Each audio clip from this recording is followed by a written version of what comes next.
Terus ketika mau masuk kayak ngerasa kayaknya udah nggak pengen balik ngurusin orang bermasalah gitu.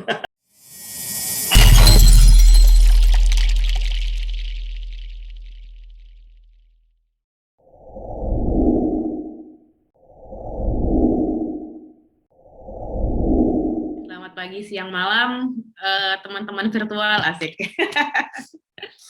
Perkenalkan, nama saya Tiara, lulusan SDMKM UI 2017 dan saat ini berprofesi sebagai asesor di salah satu kementerian yang ada di sini. Selamat pagi teman-teman semua, para pemirsa channel YouTube Naranusa yang ganteng-ganteng, kece-kece, cantik-cantik. Perkenalkan, nama saya Yurnalis atau dipanggil Yuri biasanya. Saya lulusan Psikologi Terapan Sumber Daya Manusia dan Manajemen Pengetahuan UI, masuknya sih 2017. Saat ini aktivitasnya sebagai abdi negara di pemerintah provinsi DKI Jakarta. Terus pengen nanya-nanya nih sama Mbak Tiara dan Mas Yuri terkait dengan SDMKM sebagaimana mention di awal. Kenapa sih ngambil SDMKM gitu ya? Psikologi kan banyak gitu ya. Dan ada opsi lain juga terkait dengan SDM itu di manajemen SDM yang biasanya ada di manajemen juga gitu. Kenapa ngambil SDMKM di UI? Mbak Tiara dulu kali ya, monggo Mbak. Oke. Jadi itu kalau saya pribadi Mas, perjalanannya agak panjang dulu nih. Jadi kemudian dulu itu kerja, terus sudah diterima di salah satu perguruan juga di profesi PIO. Terus dalam proses itu ngerasa, ini belum masuk perkuliahan ya, tapi dalam proses itu udah diterima, terus ketika mau masuk kayak ngerasa, kayaknya udah nggak pengen balik ngurusin orang bermasalah gitu. Iya, ketika kita masuk, namanya kita profesi psikolog kan kita nggak mungkin, kita kan kejaga sama kode etik, mau nggak mau pekerjaannya itu harus kita hadapin. Oh kayaknya kok pengen hidup dan jauh lebih enteng aja, nggak pengen ngadepin orang yang ya perlu penanganan gitu. Kayaknya mau tetap lanjut kuliah lagi, tapi nggak ambil profesi. Akhirnya memilih alternatif lain, gimana ya, ilmu psikologi, tetapi tetap berhubungan dengan industri, tapi tidak profesi. Pengennya tetap praktisi, tapi tidak profesi. Oh, akhirnya jatuhlah ke SDMKM yang ada di UI gitu. Nah, di UI ketika ngelihat mata kuliahnya, oh oke, ini cukup relevan sih sama apa yang sudah didapat di S1. Jadi S1 kebetulan itu juga psikologi. Mayornya konsentrasinya Tiara itu juga ke PIO. Jadi oh ini masih ada benang merahnya, cukup relevan, juga nantinya juga ke praktisi, masih satu tujuan lah dengan apa yang dipengen. Oke, keputusannya akhirnya ngambil yang SDMKM.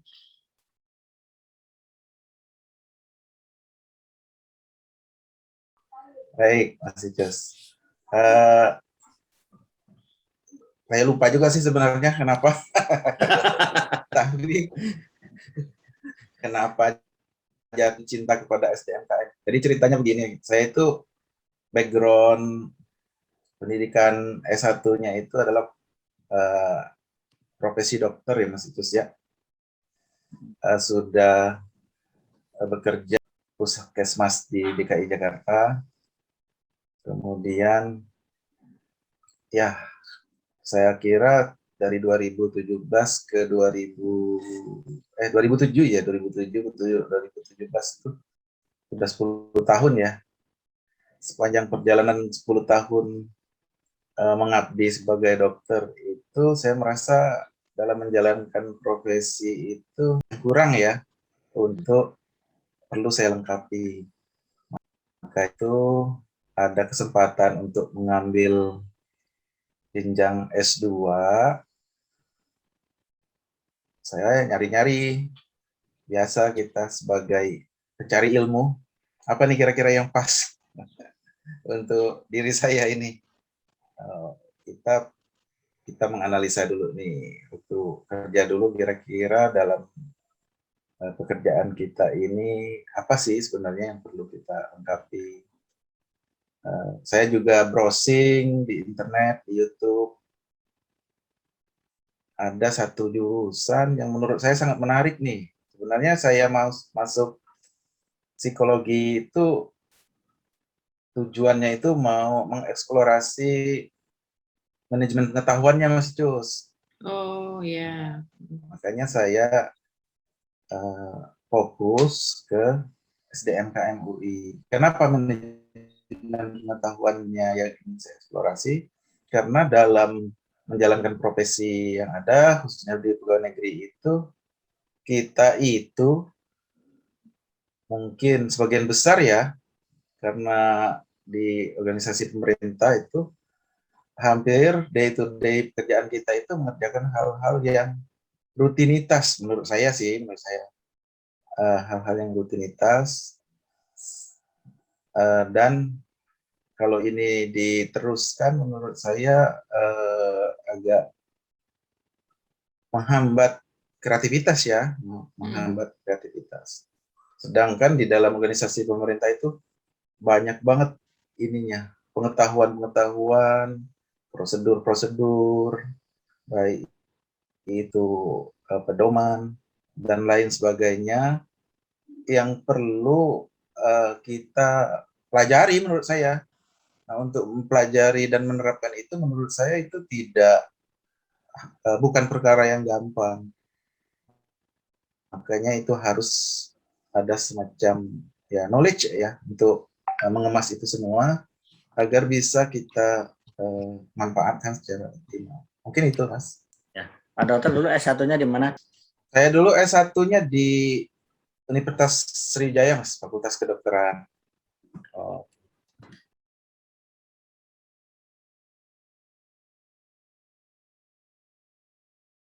Karena alasan pertamanya sih simpel ya Mas ya, melihat peluang yang ada. Awalnya sih simpel itu. Ketika lulus ada lowongan nih, oh yaudah coba dulu aja membuka berbagai kemungkinan. Nah, dalam proses itu ternyata juga ngelamar-lamar di perusahaan swasta dan alhamdulillahnya juga diproses. Tapi kembali lagi kan sebelumnya juga sudah pernah di perusahaan swasta. Jadi kan kalau di swasta kan kita ngejar KPI ya Mas ya. Balik lagi nih, oh kalau pekerjaan swasta nanti bakal KPI dan kayaknya sepertinya kalau swasta akselerasinya akan sangat cepat, tetapi ada beberapa keinginan yang nggak sampai nanti. Jadi keinginan pribadi itu ada yang akan agak susah kalau harus harus berdampingan sama kerja di swasta. Akhirnya memilih untuk ambil di PNS dan kebetulan PNS yang diambil ini nerimanya tuh asesor. Nah, saya sendiri alhamdulillahnya sudah memiliki sertifikat untuk itu. Jadi ya udah dicoba aja gitu. Dan melihat juga PNS yang sekarang kan jauh apa ya? Manajemen SDM PNS yang sekarang kan juga sudah bertransformasi. Jadi banyak peluang yang bisa dieksplorasi di sana ketika kita sebagai orang terapan itu masuk. Jadi melihatnya kemungkinan untuk berkembang di institusi PNS itu sangat besar kalau di bagian SDM karena selaras sama visi misinya Jokowi kan pembangunan sumber daya manusia ya. Nah, melihatnya itu juga tuh. Ini pasti nih bakal kedepannya bakal banyak dibutuhkan orang-orang SDM. Boleh tahu nggak sih apa namanya yang tadi dimaksud dengan ini kayaknya bisa explore lebih banyak kalau pengalaman sekarang tuh gambaran contoh salah satu contohnya aja gitu yang akhirnya kita bisa dieksplorasi dan ke depan akan banyak membawa dampak yang besar gitu ya. Oh ya, contohnya aja yang sekarang yang dirasa nih Mas. Pemerintah itu kan fokus untuk pembangunan sumber daya manusianya ya, dan itu juga diturunkan kepada institusi-institusi layar-layar di bawahnya. Dan kebetulan di kementerian tempat saya yang kerja sekarang, mereka juga pengen melakukan perombakan terhadap sistem manajemen karir, pengelolaan sumber daya manusia dan karyawan yang ada dalam institusinya mereka. Nah, kalau ngomong udah tentang manusia, udah ngomong tentang individu, itu cakupan orang psikologi banget tuh. Entah dari pengembangannya dia, entah bagaimana orang ini bisa bekerja optimal, entah bagaimana mengakselerasi orang ini secara tepat gitu. Menempatkan orang ini di tempat yang tepat dengan cara yang tepat juga. Itu kan mainan anak SDM semua gitu. Apalagi bukan cuma sekedar SDM aja, tapi psikologinya juga kepake banget. Dan di sanalah orang sumber daya SDMKM tuh banyak nilai plusnya. Karena kita bukan cuma belajar mengenali manusianya aja, tapi kita juga belajar secara makro, secara sistem, bagaimana nih mengubah orang ini bisa lebih cepat dari syarat top down, bukan cuma dari down ke atas saja, dari bawah ke atas, tapi dari keseluruhan. Nah, kelebihan dari psikologi industri psikologi terapan ini di sana. Dia bisa melihat jauh secara big picture, mereka bisa melihat dan bisa mentransformasi itu. Maka banyak area-area yang masih banyak nih yang bisa kita isi. Gitu, Mas. Kalau Pak Dokter nih, Pak Dokter kan sudah dari sebelumnya sudah PNS ya, untuk terus ambil SDMKM tadi, dan lanjut lagi tentu balik ke PNS. Nah, kondisi sekarang gimana sih Pak? Apakah balik ke tempat semula yang menugaskan atau seperti apa? Dan harapannya sebelum masuk dengan sekarang tercapai nggak? Oh iya, dulu sebelum kuliah, sebelum masuk SDMKM, saya itu kerjanya di pelayanan, Mas. Pelayanan ini yang gimana Pelayanan tuh ke Pak individu Dokter? ya. Pelayanan ke pasien, artinya sebagai dokter ya, sebagai klinisi ya. Oh, oke. Ya. Tapi memang di pemerintahan itu posisi itu bisa dirotasi, Mas, Mbak. Jadi bisa jadi kita suatu saat di klinisi, ketika organisasi membutuhkan di rotasi. Jadi kita harus siap berada dalam peran yang berbeda seperti itu. Nah, menyangkut pertanyaan Mas Icus tadi, jadi singkat kata setelah 2,5 tahun ya, hampir 3 tahun ya, selesai, lulus, alhamdulillah, selamat dari perjuangan yang keras di di psikologi ya, teman-teman. Iya, semuanya saya rasa teman-teman mengalami ya pengalaman yang suka duka kita selama menjalaninya. Jadi singkat kata setelah selesai, ya sesuai aturan ya Mas Icus ya, sesuai aturan kita itu dikembalikan instansi asal, tapi ya itu tadi di instansi asal kita, alhamdulillah menurut saya ya sesuai dengan jurusan yang kita ambil ya, artinya dengan background terakhir ya, background pendidikan terakhir yang tadinya S1-nya sebagai dokter klinisi, pas S2-nya itu saya sekarang ditempatkan di bagian yang berkecimpung dalam bidang organizational development ya. Kalau Mbak Tiara tadi kan banyak di pengelolaan SDM, kalau saya ada kan di psikologi manusia kan banyak ininya ya, banyak materi-materi yang kita dapat ya. Salah satu segmen yang kita dapat adalah di OD-nya. Jadi saat ini saya banyak di mengelola peran OD-nya kalau sekarang, organizational development, dalam arti tugas sehari-harinya mereview organisasi, mereview struktur seperti Keren. itu. Saya Ya. Aku pikir tuh di PNS ya, di instansi pemerintah tuh nggak ada organizational development-nya gitu loh. Karena kan semua udah kayak aturan turun dari langit gitu, mau ortalanya kayak apa, proses bisnisnya kayak apa, udah diatur sama Menpan, sama PP, sama kok bisa sih Dok? Coba ceritain OD-nya di instansi dokter tuh kayak apa? Jadi gini, benar sekali Mbak Septi, sebenarnya masih ada peluang ya kita di tingkat pemerintah daerah ya, kalau kami ya, kalau Mbak Septi mungkin di kementerian ya beda sedikit dalam hal prosedur atau proses bisnisnya. Kalau kami di Sebenarnya sama sih Mbak. Mungkin selama ini memang betul kata Mbak Septi, di organisasi pemerintah itu belum maksimal menurut saya kan. Tapi peran itu kalau mau dioptimalkan itu sangat terbuka. Beberapa peraturan dari Permenpan itu saya lupa tentang evaluasi organisasi misalkan itu ada kewajiban setiap perangkat daerah kalau kami itu melakukan evaluasi organisasi minimal 2 tahun sekali, Mbak Sakti.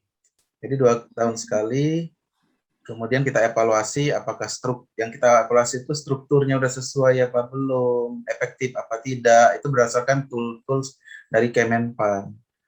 Nah, dari evaluasi itu kita membuat usulan, oh ini perlu dirubah strukturnya, apakah perlu ditambah atau perlu dirampingkan, seperti itu. Jadi proses development itu menurut saya sudah ada payung hukumnya, Mbak, dan memang mungkin selama ini implementasinya belum maksimal karena mungkin ya faktor sumber daya manusianya juga mungkin ya. Selama ini kan kita terbiasa dengan hal-hal administratif, struktur sudah diberikan misalkan oleh Menpan atau Kemendagri mungkin ya, kalau untuk tingkat kementerian. Kalau di kami di provinsi, struktur ya bottom up, dari perangkat daerah mengusulkan perubahan, kemudian direview oleh Biro di Pemprov DKI ada namanya Biro Organisasi dan Reformasi Birokrasi. Nah, itu sebenarnya pengambil keputusan terakhir apakah usulan-usulan kita itu dapat diterima atau diusulkan. Nah, proses untuk mengadvokasi itu memang perlu SDM yang kompeten menurut saya. Jadi kalau memang tidak ada orang yang berkecimpung di OD-nya ya nggak bisa menurut saya. Bisa jadi betul kata Mbak Septi, nanti di dropping dia strukturnya. Ya, itu Mas. Menarik nih, Dok. Menarik banget. Soalnya gini ya, yang kita pelajari di kampus ya, itu pelajaran apa ya kemarin? Mata kuliah, pokoknya belakangnya pengembangan organisasi ada. Implementasi pengembangan organisasi. Nah, kan semua proses OD itu diawali dengan diagnosis.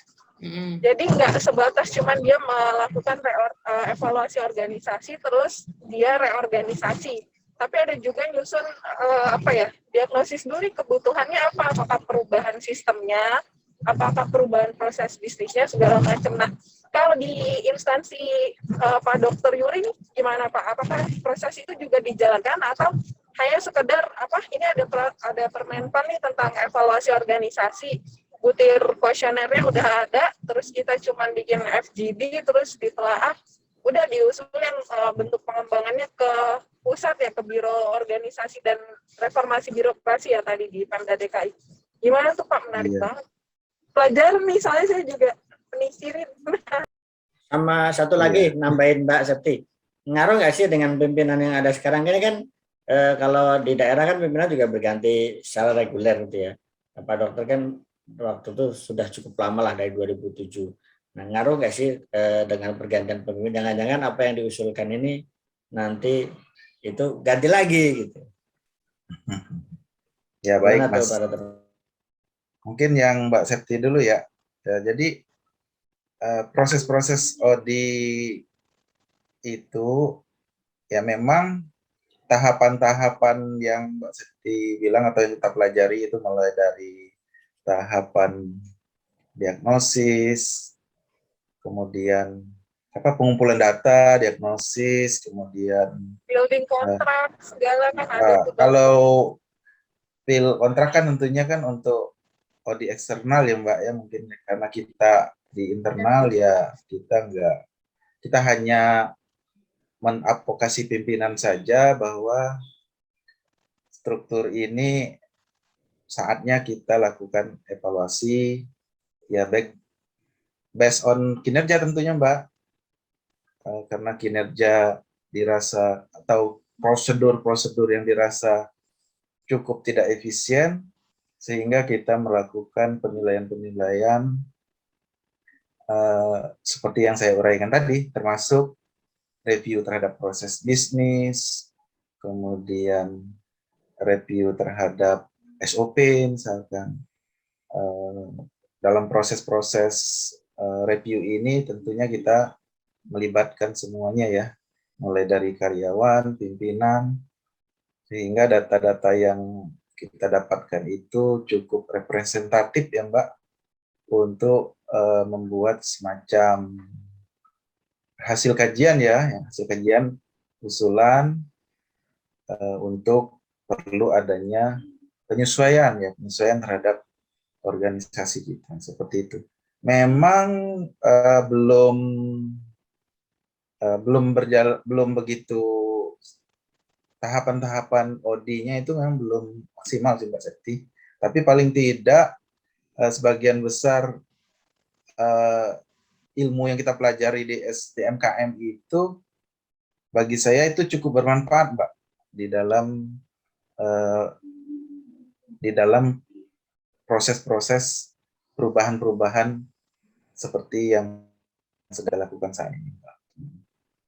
Terbukti nih kalau di Pemprov DKI itu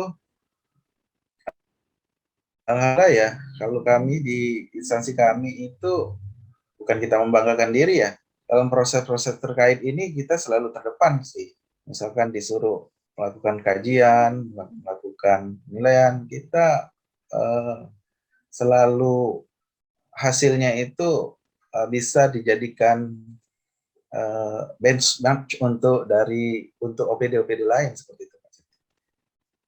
Artinya peran kita ya menurut saya sih cukup ada juga sih, bermanfaat juga menurut saya. Bukan membanggakan diri loh Mbak. Apa OD intervention-nya juga diterapin ya, misalnya kan ada human resource intervention, ada techno strategic intervention, itu beneran diterapin juga di sana. Banget Mas, mau masuknya dari pengembangan bisa, mau masuknya dari rekrutmen bisa, mau masuknya ke coaching mentoring bisa, masuk. Kayaknya selagi ada manusia kayaknya masuk terus ya Mas.